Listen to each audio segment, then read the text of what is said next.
هل حدث لك أنه على الرغم من بذل قصارى جهدك، طهو أقل، عشاء أخف، المزيد من الرحلات إلى الحمام قبل النوم، لا تزال تستيقظ مرة أو مرتين أو 3 مرات في الليلة للتبول؟ أنت تفعل توبيا ومع ذلك ينقطع نومك. في هذه الحالة ابقى معي. ما تكتشفه يمكن أن يؤثر على لياليك وطاقتك وذاكرتك وقلبك. هذا هو الدكتور هيلمان. سأشرح عاملاً خفياً غالباً ما يتم تجاهله يعمل بصمت. قد تفاجئك رقمي الأخير. ابقى حتى النهاية. المشهد مألوف. أنت تغفو، تنمو رغبة دون أن تدرك ذلك. تنهض، تسير بخجل، تعود إلى السرير وقد اختفى النوم العميق. نفس القصة في الليلة التالية. ليس مجرد إزعاج. تآكل بطيء، خطأ صامت يكسر دوراتك ويعيق تعافيك. نأسف على الاعتماد وحلول الظلام والخمول النهاري بعد 60. الخبر السار: التبول الليلي ليس قاتلاً، إنه إشارة. عندما يفهم المرء المسارات يمكن غالباً علاجه بدون دواء بإيماءات بسيطة ومتماسكة. العدو الخفي ليس دائماً مثانة صغيرة. غالباً ما يكون تحولاً في الإيقاع. يستمر جسمك في إنتاج الكثير من البول ليلاً، لكن دماغك يريد النوم. قد ينخفض الفازوبريسين ADH الذي يساعد على تنظيم إخراج البول الليلي مع التقدم في العمر. يومياً تتراكم السوائل في ساقيك وتعود إلى كليتيك عندما تتمدد. النتيجة: خزان ممتلئ في وقت سيء. إضافة تهيج المثانة، المشروبات، الملح، التوادل، الإمساك تعيد الدائرة. ليس خطأ، إنه بيولوجي ويمكننا المساعدة. جسر السلطة. يوصي أطباء النوم والمسالك البولية وطب الشيخوخة وإعادة التأهيل بالعلاجات غير الدوائية للأعراض الخفيفة إلى المتوسطة، بما في ذلك توزيع السوائل خلال النهار، وتقليل مهيجات المثانة ليلاً، وتعبئة سوائل الساق، وانتظام إيقاع النوم والاستيقاظ، وتقنيات تصريف المثانة البسيطة. لا شيء سحري، فسيولوجياً منطقية. والتحول في المنظور ليس شرب أقل طوال الوقت، بل شرب أفضل في الوقت المناسب. تعليم جسمك تحريك البول نحو النهار بلطف. انظر ماذا يحدث. سنقوم بحساب من 8 نقاط. الإعلانات تحافظ على التبول الليلي، ثم يتم تقديم الحلول. كل نقطة: المشكلة بعد 60، العلم المباشر، التأثير اليومي، والإجراء الواضح. بين 7 و4 سأوضح لك ما هو الأسوأ إذا أهملنا. قبل ال3 الأوائل سأقدم لك تقلبات لتفهمها. الأداة الأولى التي أعلمها لمرضاي هي الأبسط والأقل تقديراً. ابقى حتى النهاية. 8. الشرب المتأخر لتعويض. اليوم المشكلة بعد 60. تأكل قليلاً في الصباح وبعد الظهر، والكثير في الليل. عندما تنام تمتلئ المثانة. علم بسيط: يمتص الجهاز الهضمي الماء، وتقوم الكلى بالترشيح، وتخزن المثانة.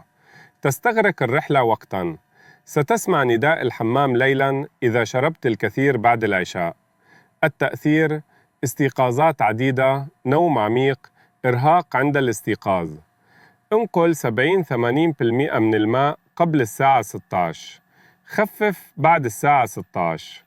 طبق قاعدة المنطقة المقدسة: لا طعام قبل 2 من النوم، وجبة خفيفة صغيرة إذا لزم الأمر. تفقد المثانة قبل النوم. 9. قهوة المساء والكحول، المشكلة بعد 60. الكافيين يحفز ويزيد إدرار البول. الكحول يعطل تنظيم البول الليلي ويخفف النوم. علم بسيط: القهوة والشاي والمشروبات الغازية التي تحتوي على الكافيين ومشروبات الطاقة تنشط الجهاز والمثانة. الكحول يعطل التنظيم الهرموني الذي يحد من إنتاج البول الليلي. ضغط الرغبات: نوم سطحي، استيقاظات أكثر تكراراً.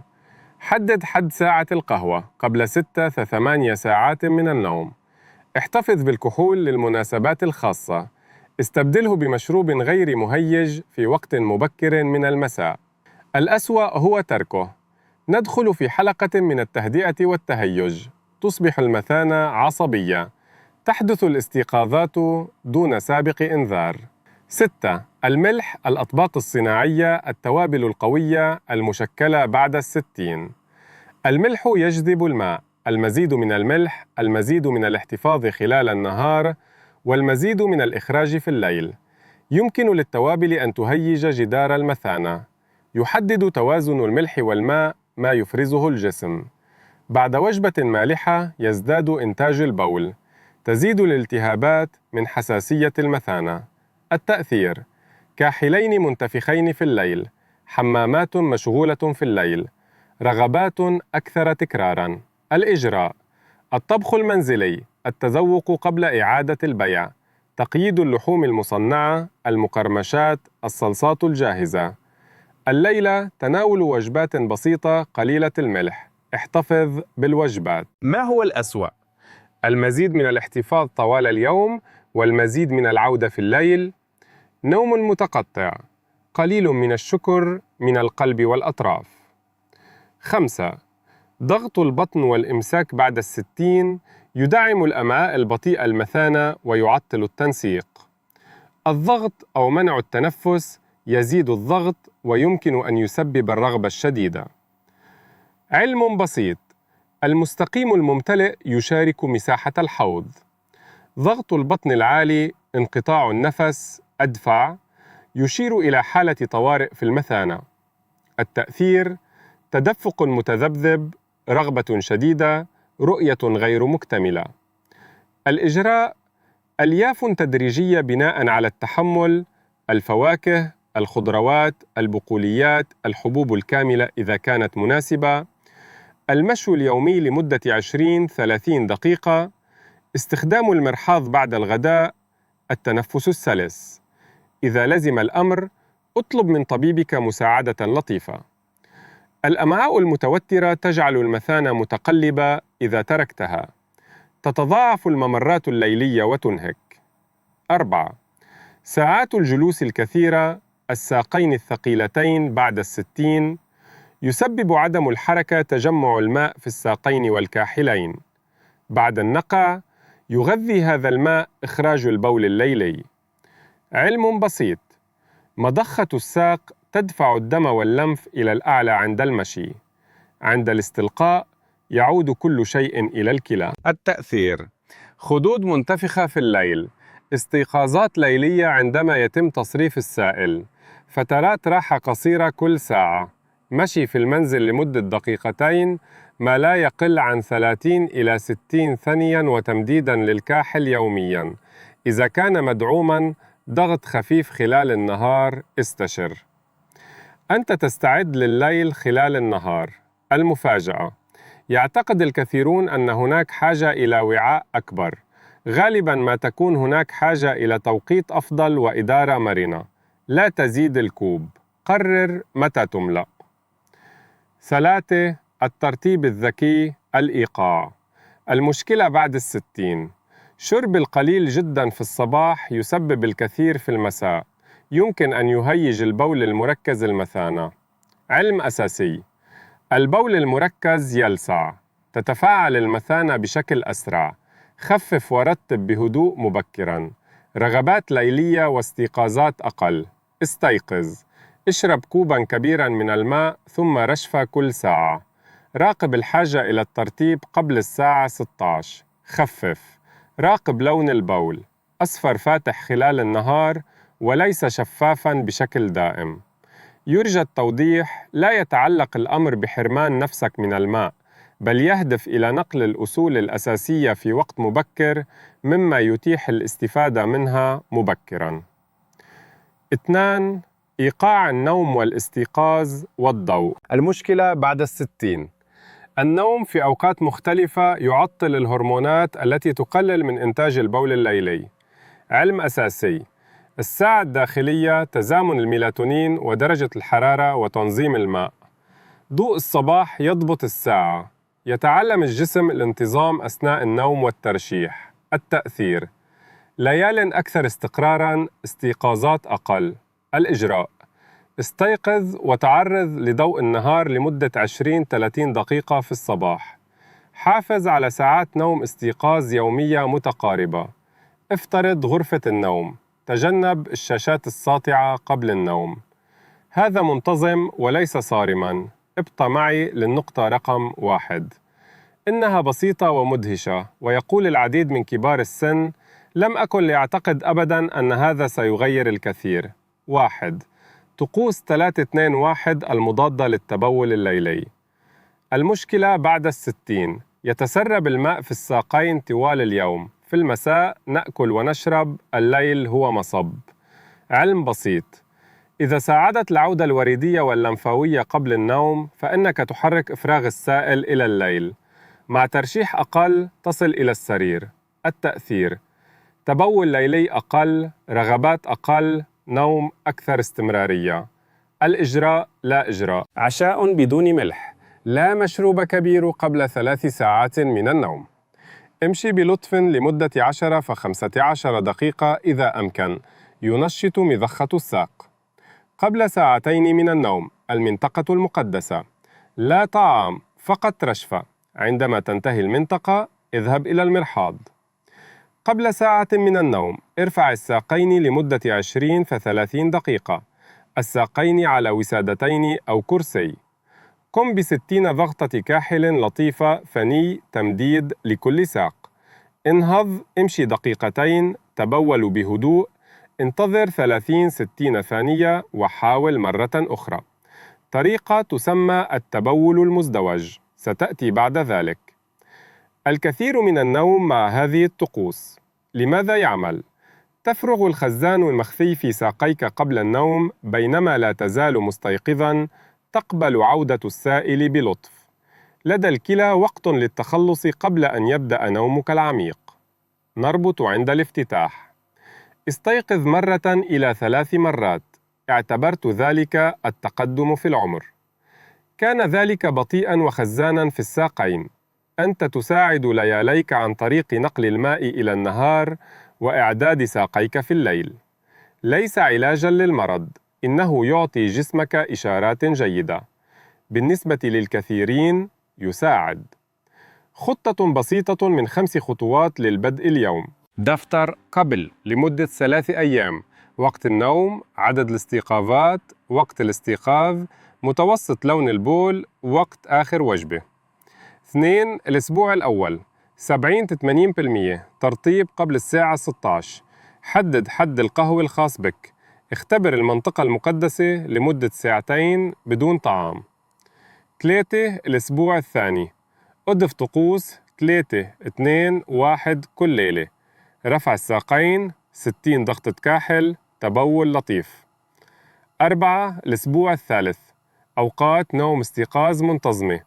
المشي لمدة 20-30 دقيقة معظم الأيام.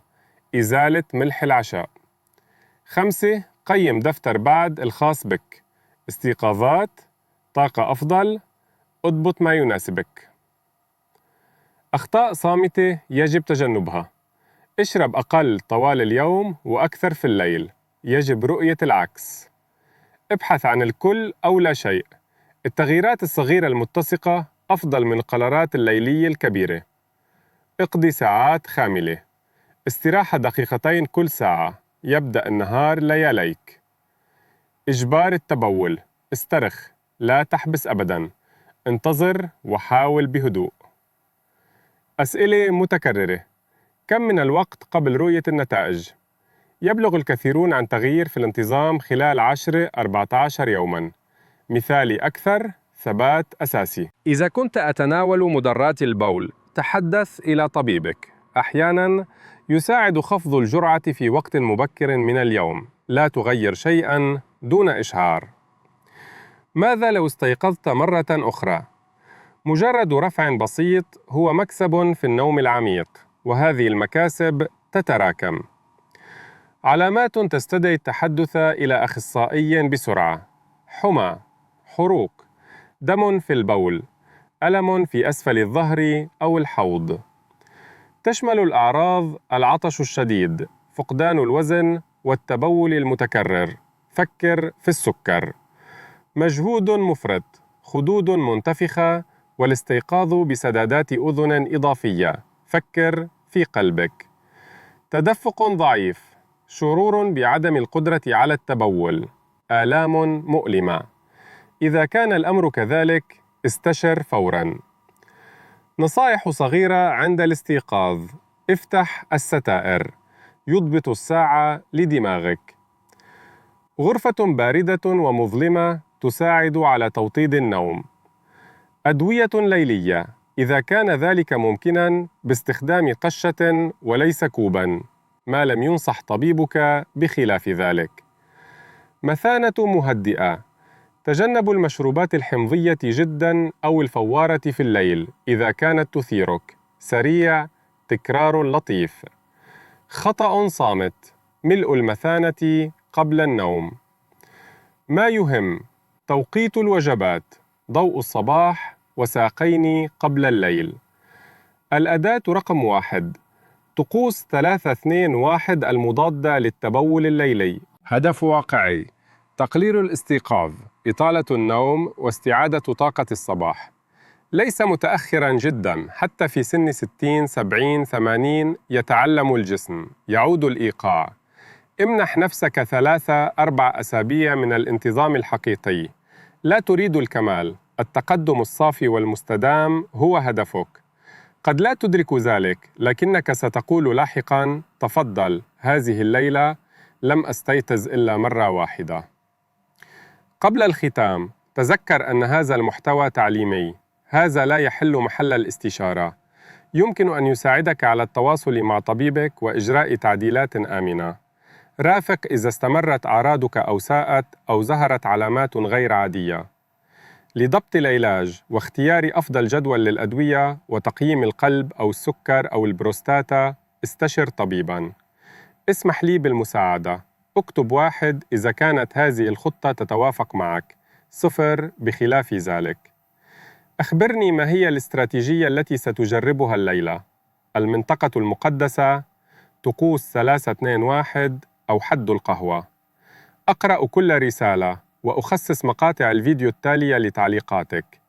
أرسل هذا الفيديو إلى صديق ينام بصمت. نعاني أقل عندما نفهم. في الفيديو التالي سأوضح لك كيف يمكن للنوم الليلي الخفيف والتنفس الأقل أن يقلل من الاستيقاظات الليلية. رافعتان قويتان، خاصة بعد 60. أثناء الانتظار، خذ دفتر ملاحظاتك. اكتب اليوم 1: ابدأ مبكراً. اجمع ملح العشاء. ارفع ساقيك قبل نصف ساعة من النوم ونم. أنت تستحق.